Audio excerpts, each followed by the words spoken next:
안녕하세요. 아이들의 건강을 책임지고 오늘도 응급실을 지키고 있는 닥터봉입니다. 오늘은 소아응급실에 굉장히 많이 오시는 질환이죠. 두드러기. 두드러기 때문에 응급실에 오는 경우가 상당히 많습니다. 전체 환자의 한 20%, 30% 정도 되는 것 같아요. 두드러기는 뭔지, 치료는 어떻게 하는지, 또 주의해야 될 것은 뭔지 말씀을 드리려고 하는데, 아주 여기 예쁜 그림이 있네요. 두드러기는 피부의 바깥 부분에서 나타나는 거고, 그 다음에 혈관 부종, 그거는 피부의 깊은 곳에서 나타나는 질환이고, 여기서 조금 더 심하게 전신적으로 두드러기가 나타나는 게 아나필락시스이거든요. 두드러기라는 거는 왜 생기느냐 하는 건 피부 바로 밑에 마스트셀, 비만세포라고 하는 게 요 세포가 히스테를 부리는 거예요. 히스테를 부리는 게 이제 감기나 뭐 안 좋은 음식이나 뭐 흔치 않은 음식들을 먹게 되면 비만세포가 히스테를 부려서 히스타민이라는 물질을 분비해냅니다. 이 히스타민이 주범인데 히스타민이 혈관을 확장시키고 그 다음에 혈관에서 염증 물질들을 피부 쪽으로 이렇게 내보내고 해서 피부가 붓고 가렵고 그러는데 표피에 생기면 두드러기, 진피 상부에 생겨도 두드러기라고 하고 빨갛게 되면서 이게 부풀어 오르는 걸 우리가 두드러기라고 합니다. 심한 가려움증이 일어나고 이게 여기저기 돌아다녀요. 한 군데 생겼다가 또 없어지고 한 군데 생겼다가 없어지고 대부분은 특별한 치료가 없어도 24시간 이내에 없어지고 흉터는 없습니다. 보통 6주를 기준으로 해서 6주 이내에 두드러기가 생겼다 없어졌다 생겼다 없어졌다 하는 걸 급성 두드러기라고 하고 6주 이상 오래 지속되는 두드러기는 만성 두드러기라고 해서 그 원인이 좀 다른 데 원인이 있습니다.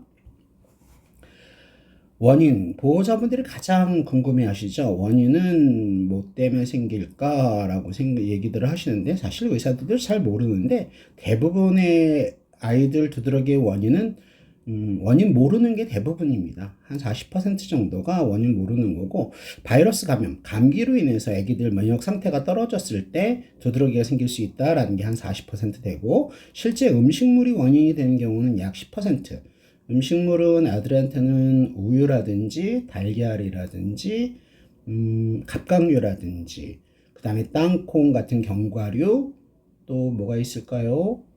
귀리, 호밀, 밀 이런 것들이 가장 두드러기의 이제 원인이 될 수 있고요. 만성 두드러기, 6주 이상 되는 두드러기의 원인은 정말 대부분이 다 원인 미상입니다. 한 90% 이상이 원인 미상이고 자가 면역 체계, 자기 몸을 자기가 공격하는 걸 자가 면역 질환이라고 하거든요.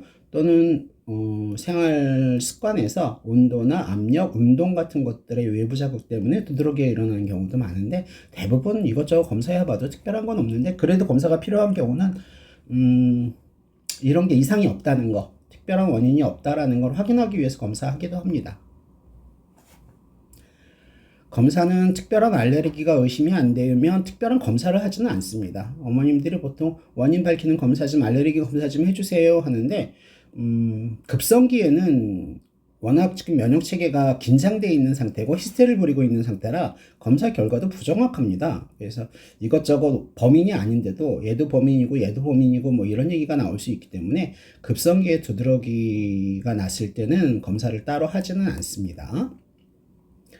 기본적인 만성 두드러기는 좀 여러 가지 면역 체계의 원인을 찾기 위해서 여러 가지 검사를 하는데 이상이 있는 경우는 약 5.2% 밖에는 안 나온답니다. 그래서 두드러기 때는 특별한 문제가 없다면 특별히 검사를 할 필요도 또 어떤 음식을 원인이 될 만한 음식을 굳이 제한을 할 필요는 없습니다.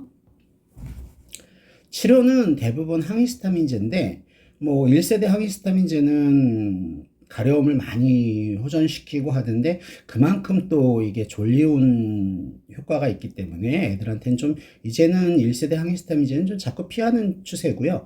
2세대 항히스타민제가 좀 덜 졸립기 때문에 2세대 항히스타민제가 표준 치료 방법으로 됐는데 그래도 이것도 졸립니다. 예민한 사람들은 2세대 항히스타민제 먹고도 운전할 때 지금 힘들다라고 하시는 분들도 있고, 2세대 항히스타민제가 진정작용이라는 게 졸립다는 거거든요.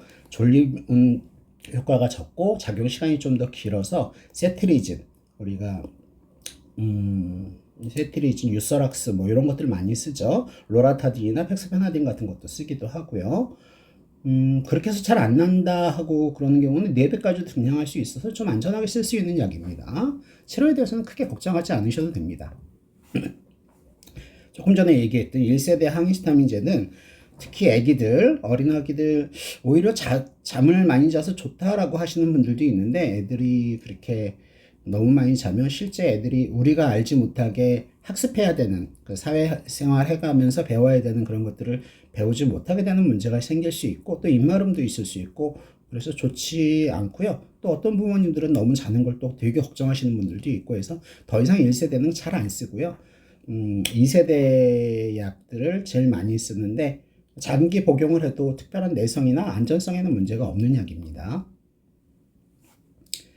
그 다음에 좀 많이들 걱정하시는 거, 두드러기인데 눈이 퉁퉁 부어있고 입술이 뭐 한 3, 4배 정도로 퉁퉁 부어있어서 가려움증보다는 좀 아프고 불편해요 라고 얘기하시는 분들이 있는데, 눈꺼풀이나 입술이나 생식기 등 피부 조직이 좀 느슨한 조직에서 많이 발생합니다.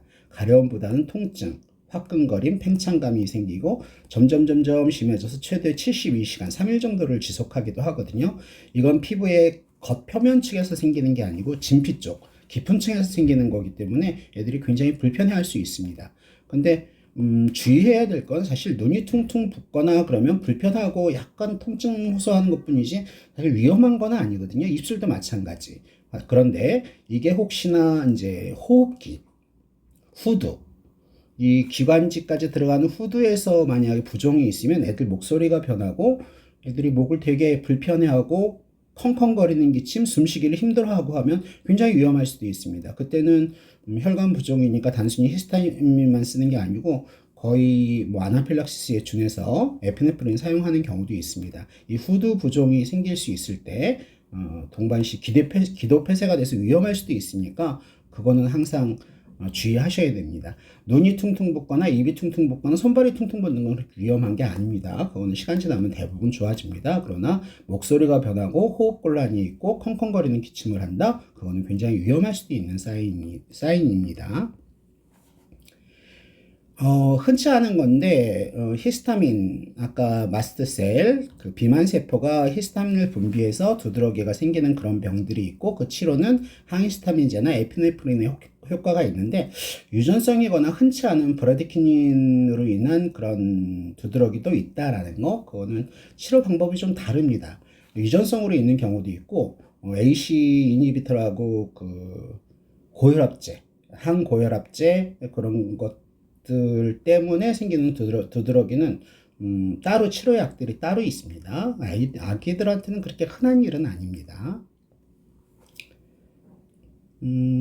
요 유전성 혈관 부종은 얼굴이나 사지, 말단, 장이 많이 부어서 굉장히 복통을 심하게 호소하는 거고 따로 약물이 따로 있습니다. 아나필락시스. 두드러기는 피부의 겉표면 쪽에 생기는 병이고요. 혈관 신경성 부종이라는 거는 피부의 깊은 피부층에서 생기는 병이고요. 요 단계 피부를 지나서 전신적인 반응을 일으키는 게 아나필락시스라는 겁니다. 피부 점막에 두드러기나 부종이 있고 그 다음에 호흡기에 문제가 생기거나 실신을 하게 되는 경우가 있거든요. 굉장히 위험합니다. 사망사고까지도 일어날 수 있는 거고, 그래서 또 복통을 호소하기도 하고요. 그래서 피부 두드러기가 있으면서 애들이 목소리가 변하고 호흡곤란이 있거나 뭐 쌕쌕거리는 소리가 나거나 아니면 애기가 어지러워요 그러면서 푹 쓰러져 버리는 경우, 이런 경우는 아나필락시스고 굉장히 위험하고 생명에 위협을 주는 거기 때문에 조금만 의심이 돼도 바로 치료를 해야 됩니다. 이 아나필락시스일까 아닐까 하면 아나필락시스에 준해서 치료를 해야 됩니다.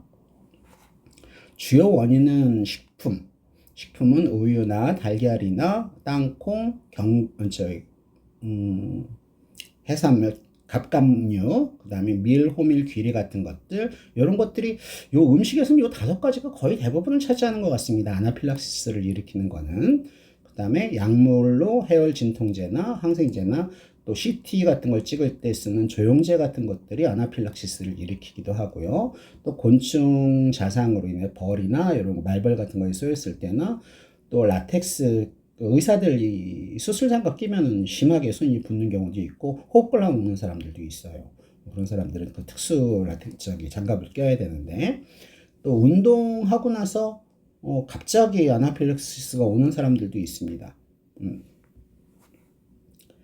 그래서 이 자주 오시는 분들은 약들을 갖고 계시죠. 에피네프린 근육주사, 그거를 쓰는데, 요 용량을 많이들이 자주 안 쓰는 약들이다 보니까 자주 헷갈리시는데, 요 에피네프린 1앰플, 그게 1mg짜리가 100kg 성인한테 사용할 수 있는 양입니다. 그럼 10kg다 그러면 10분의 1.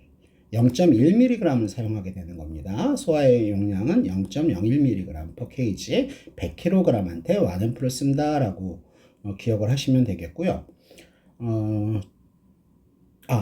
그 에피네프린 나왔으니까 근육주사로 급하게 쓰는 게 효과가 좋습니다. 근데 혹시나 정맥 라인이 확보가 돼가지고 정맥으로 쓰면 직접 에피네프린을 주사하면 안 됩니다. 반드시 10배 희석한 주사제로 써야지 에피네프린을 직접 주사하면 심장에 부담이 너무 갈 수 있기 때문에 위험할 수 있고요. 그 다음에 이 아나필락시스가 발생했을 때는 다리를 위로 올려서 심장보다 높은 위치에다 올려줘서 저혈압을 좀 막아주는 그런 효과를 기대하는 게 좋고요. 갑자기 애를 이렇게 앉히거나 세우거나 하면 아이들이 쓰러질 수 있습니다. 그럼 쇼크가 일어날 수 있으니까 그건 주의하셔야 됩니다. 보통 초기에 증상이 호전됐더라고 해도 계속 지속적인 관찰이 필요하고 응급실에서는 최소한 4시간에서 6시간 정도 관찰을 해야 되고 자주 일어나는 사람들은 에피펜이라고 이 에피네프린 주사기를 꼭 휴대하고 다니셔야 되고 내가 이런 아나필락시스가 생길 수 있는 사람이다 하는 걸 다른 사람들한테도 알리는 팔찌라든가 카드를 갖고 있어야 되고 또 에피펜을 사용하는 방법도 또 알고 계셔야 되고요. 소아과에는 열나거나 배 아픈 사람들만 오는 게 아니고 두드러기나 알레르기도 굉장히 많이 오거든요. 그래서 알레르기에서도 많이 알고 계셔야 되고 또 이 알레르기가 단순히 두드러기만이 아닐 수 있다라는 생각을 꼭 해주시고 특히 애들 호흡이라든지 어지럽다고 하든지 그런 것들을 주의 깊게 관찰해 주셔야 됩니다. 요약해서 말씀드리면 두드러기는 표피, 피부 바깥쪽에 붓고 빨개지고 가렵고 그래서 치료는 항히스타민제를 쓰고 혈관 부종은 피부의 깊은 속에서 붓기 시작하는 거라서 약간 통증도 느끼고 굉장히 불편해하고 화끈거리는 증상을 보이는데 대부분은 항히스타민제로 치료가 되고 그 다음에 아나필락시스는 그냥 두드러기뿐만 아니라 호흡기계 쪽에 호흡곤란을 일으키거나 아니면 순환기계, 심장 쪽에 저혈압을 일으키거나 또 심한 복통을 일으키거나 그런 전신 반응을 일으킬 때는 에피네프린이라는 약을 꼭 써야 되고 사용하지 않았을 때는 생명에 위협을 줄 수 있기 때문에 이게 아나필락시스일까 아닐까 의심이 될 때는 아나필락시스에 준해서 치료해야 됩니다. 이상 아이들의 건강을 책임지는 닥터 봉이었습니다.